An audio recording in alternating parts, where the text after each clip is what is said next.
Hello friends, N K Prajapati classes में आपका स्वागत है। टॉपिक पढ़ते थे राजस्थान का अफवाह तंत्र। आज का टॉपिक रहेगा बंगाल की खाड़ी नदी तंत्र के बारे में पढ़ेंगे। सबसे पहले अगर बात करें तो वही नदियां जो प्रत्यक्ष या अप्रत्यक्ष रूप से अपना जल जो है बंगाल की खाड़ी में ले जाती है उसे हम क्या कहते हैं, बंगाल की खाड़ी नदी तंत्र। सबसे पहले राजस्थान में सर्वाधिक जो नदियां हैं बंगाल की खाड़ी तंत्र के अंतर्गत आती है। राजस्थान में जो सर्वाधिक जो नदियां है वो बंगाल की खाड़ी तंत्र के अंतर्गत आती है। सबसे पहले अगर बात करें प्रमुख नदियों की तो सबसे पहले नदी आएगी बाणगंगा नदी। कौन सी नदी है? बाणगंगा नदी। और इसी को कहते हैं अर्जुन की गंगा। इसको क्या कहते हैं? अर्जुन की गंगा। इसी को कहते हैं रुंडित नदी और इसी को कहते हैं ताला नदी।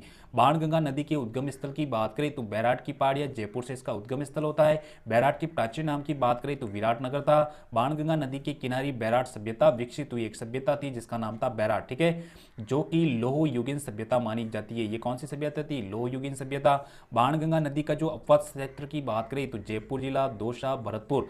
भरतपुर से ये नदी आगरा के फतेहाबाद के निकट यमुना में मिल जाती है। भरतपुर में बाणगंगा की सहायक नदी की बात करें तो गंभीरी नदी। कौन सी नदी है? गंभीरी नदी, जहां पर अजान बांध स्थित है। कौन सा बांध? अजान बांध, जिससे भरतपुर जिले को पेयजल व सिंचाई सुविधा उपलब्ध होती है। एक तो पेयजल सुविधा, दूसरी है सिंचाई सुविधा। दूसरी जो नदी की बात करें तो राजस्थान की सबसे मुख्य नदी है चंबल नदी। कौन सी नदी? चंबल नदी। अब चंबल नदी की बात करें तो चंबल नदी, ठीक है ना, तो यहां से देखो यमुना नदी इटावा उत्तर प्रदेश से इसका जो उद्गम स्थल यहां से, ठीक है। आगे बात करें तो यहां पर धौलपुर जिला है, करौली जिला। उसके बाद में आगे बात करें तो यहाँ पर जो एक रामेश्वर घाट है, ठीक है, रामेश्वर घाट जो कि सवाई माधोपुर में, इसे मीणाओं का कुंभ कहा जाता है। मीणाओं का क्या कहा जाता है? कुंभ कहा जाता है। आगे बात करेंगे यहाँ पर एक बांध है, कोटा बैराज बांध। कौन सा बांध है? कोटा बैराज बांध, जहाँ से सिंचाई होती है। और यहाँ पर आगे एक जवाहर सागर बांध भी बना हुआ है जो कि कोटा जिले में। उसके बाद में आगे बात करें तो यहाँ पर रावत भाटा परमाणु संयंत्र विकसित किया गया जो कि चित्तौड़गढ़ में भारत का दूसरा परमाणु संयंत्र है, जिसकी जो स्थापना की बात करें सन 1973 में इसकी स्थापना, और किसके सहयोग से? तो कनाडा के सहयोग से की गई। आगे बात करेंगे सबसे पहले यहाँ पर राणा प्रताप सागर बांध बना हुआ है जो कि चित्तौड़गढ़ जिले में। भराव क्षमता की दृष्टि से सबसे बड़ा बांध की बात करें तो राणा प्रताप सागर बांध। आगे बात करें तो यहाँ पर चूलिया जलप्रपात बना हुआ। कौन सा है? चूलिया जलप्रपात, जो कि चित्तौड़गढ़ जिले में। आगे बात करें तो यहाँ पर देखो चौरासीगढ़ चित्तौड़गढ़ राजस्थान में ये प्रवेश करती है, ठीक है ना, चौरासीगढ़ राजस्थान में ये प्रवेश करती है। राजस्थान का सबसे ऊंचा जलप्रपात कौन सा है? चूलिया जलप्रपात कहाँ गया है? आगे इधर देखे तो गांधी सागर बांध जो कि मंदसौर एमपी में बना हुआ है। उसके बाद में आगे ये देखो चंबल नदी है, जनापाव की पहाड़ियाँ एमपी विंध्याचल पर्वत से इसका ये होता है, ठीक है। चंबल परियोजना की बात करें तो जो चंबल की जो परियोजना है वो राजस्थान का अनुपात 50 और मध्य प्रदेश का भी 50। आगे बात करेंगे इसे राजस्थान की कामधेनु व चर्मणवती नदी भी कहते हैं। पहली बात, चंबल नदी के उद्गम की बात करें तो जनापाव की पहाड़ियां मध्य प्रदेश से होती है। राजस्थान में चंबल नदी चौरासीगढ़ चित्तौड़गढ़ से क्या करती है? प्रवेश करती है और 6 जिलों से प्रवाहित होती है। मुरादगंज इटावा उत्तर प्रदेश यमुना नदी में ये नदी मिल जाती है। उसके बाद में चंबल नदी के विस्तार की बात करें तो 3 राज्यों में इसका विस्तार है। सबसे पहले मध्य प्रदेश, दूसरा राजस्थान, तीसरा उत्तर प्रदेश। चंबल नदी की कुल लंबाई की बात करें तो 965 किलोमीटर। कितने किलोमीटर? 965 किलोमीटर। तथा राजस्थान में इसके लंबाई की बात करें तो 135 किलोमीटर इसकी क्या है? लंबाई है। चंबल नदी बूंदी कोटा, कोटा सवाई माधोपुर और बूंदी चित्तौड़गढ़ के मध्य क्या बनाती है? सीमा बनाती है। क्या बनाती है? सीमा। अब चंबल नदी की विशेषताओं की बात करें तो सबसे जो पहली विशेषता है, चंबल नदी राजस्थान की एकमात्र नित्यवाही नदी है। कौन सी है? राजस्थान की एकमात्र नित्यवाही नदी कौन सी है? चंबल नदी। चंबल नदी राजस्थान की सबसे लंबी नदी है। चंबल नदी कौन सी है? राजस्थान की सबसे लंबी नदी।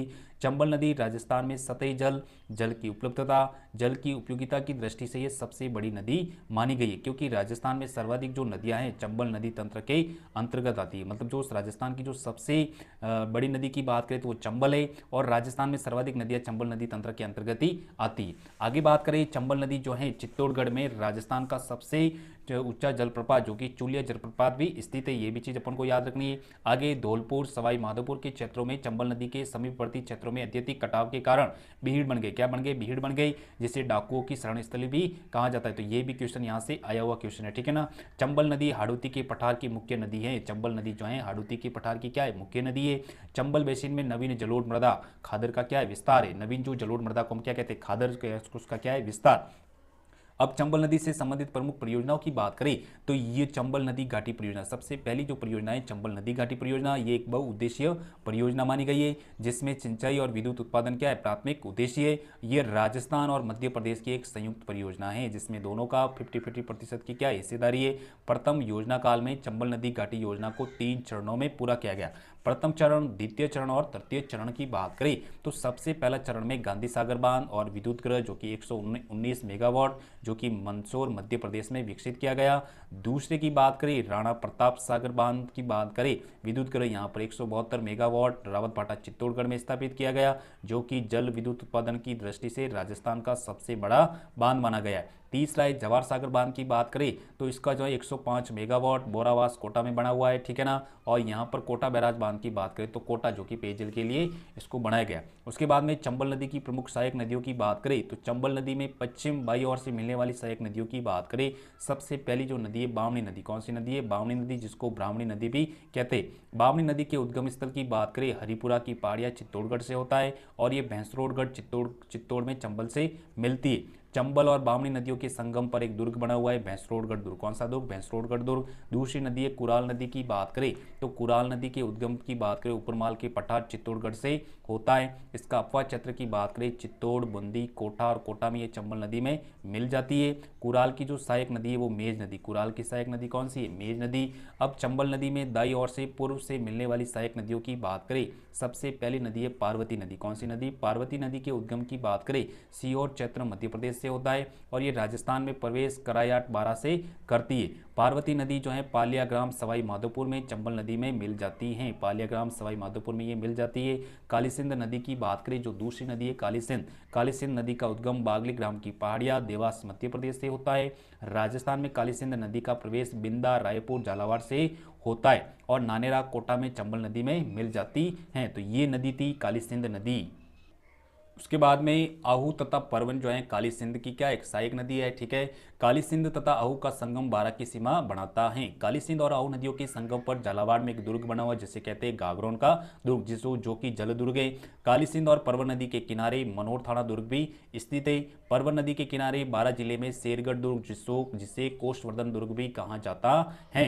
दूसरी नदी की बात करेंगे बनास नदी। कौन सी नदी है? बनास नदी। अब बनास नदी को वन की आशा भी कहा जाता है। वन की आशा किसे कहते हैं? बनास नदी को। बनास नदी पूर्णतः जो है राजस्थान में बहने वाली सबसे लंबी नदी मानी गई है, जिसकी लंबाई 480 किलोमीटर या 512 किलोमीटर मानी गई है। बनास नदी के उद्गम क्षेत्र की बात करें तो खमनोर की पहाड़ियां, राजसमंद तथा यह 6 जिलों से प्रवाहित होते हुए रामेश्वर, सवाई माधोपुर में चंबल नदी में मिल जाती है। बनास नदी के अपवाह क्षेत्र की बात करें तो राजसमंद, भीलवाड़ा, चित्तौड़, सवाई माधोपुर, अजमेर व टोंक जिला। उसके बाद में त्रिवेणी संगम की बात करें तो त्रिवेणी संगम तो सबसे पहले जो है बनास, बेड़स, मैनाल, बिंगोद, भीलवाड़ा में संगम है। बनास, डाई और खारी, बिसलपुर, टोंक में संगम। बनास, चंबल और सिप जो कि रामेश्वर, सवाई माधोपुर में इसका क्या है? संगम है। उसके बाद में बनास की प्रमुख सहायक नदियों की बात करें तो बेड़स नदी, खारी नदी, मैनाल नदी, कोठारी नदी, मानसी नदी, बांडी नदी, धुंध नदी और मोरेल नदी, ये सब क्या है? बनास की सहायक नदियाँ। सबसे पहले बेड़स नदी की बात करें, इसी को आहड़ नदी या आयड़ नदी भी कहा जाता है। बेड़स नदी के उद्गम की बात करें तो गोगुंदा की पहाड़ियाँ उदयपुर जिले से होता है तथा इसका अपवाह क्षेत्र की बात करें उदयपुर, चित्तौड़ और भीलवाड़ा जिला है। बेड़स नदी बिंगोद, भीलवाड़ा में बनास नदी में मिल जाती है। बेड़स नदी का प्रारंभिक नाम की बात करें तो आहड़ या आयड़ नदी है, जो उदय सागर झील उदयपुर में मिलने के बाद बेड़स के नाम से जानी जाती है। बेड़स नदी के किनारे उदयपुर में आहड़ सभ्यता, ताम्र नगरी की खोज की गई। एक नदी है बेड़स नदी के किनारे, एक सभ्यता का नाम है आहड़ सभ्यता। उसके बाद में बेड़स और गंभीरी नदियों के संगम पर चित्तौड़गढ़ दुर्ग स्थित है। बेड़स और गंभीर नदियों के संगम पर चित्तौड़गढ़ दुर्ग स्थित है। दूसरी नदी की बात करें, मैनाल नदी की बात करें तो मैनाल नदी का जो उद्गम है मांडलगढ़ की पहाड़ियाँ भीलवाड़ा से होता है तथा ये बनास नदी में बिंगोद, भीलवाड़ा में मिल जाती हैं। मैनाल नदी जो है भीलवाड़ा में मैनाल जलप्रपात का क्या करती है? निर्माण करती है। तीसरी नदी जो है कोठारी नदी की बात करें तो कोठारी नदी के उद्गम की बात करें तो दिवेर की पहाड़ियों से होता है और यह नंदराई भीलवाड़ा में बनास नदी में मिल जाती है। उसके बाद में कोठारी नदी के किनारे भीलवाड़ा में बागोर सभ्यता मध्य पाषाण कालीन की खोज की गई, जहाँ से प्राचीनतम पशुपालन के क्या मिलते हैं? हमें प्रमाण मिलते हैं। कोठारी नदी भीलवाड़ा पर एक बांध बना हुआ है मेजा बांध, ठीक है ना। उसके बाद में खारी नदी की बात करें तो खारी नदी का जो उद्गम है बिजराल ग्राम की पहाड़ियों से होता है। खारी नदी के अपवाह क्षेत्र की बात करें तो राजसमंद, भीलवाड़ा, अजमेर व टोंक जिला है। देवली, अजमेर के समीप में खारी नदी जो है बनास में मिल जाती है। खारी नदी पर अजमेर में एक बांध बना हुआ है, नारायण सागर परियोजना स्थित है। तो ये हमने टॉपिक पढ़ा बनास की प्रमुख सहायक नदियों के बारे में, बंगाल की खाड़ी की जो नदी तंत्र के बारे में हमने जाना। अगर आपको वीडियो अच्छा लगा हो तो चैनल को सब्सक्राइब करें, लाइक करें, कमेंट करें। Thank you.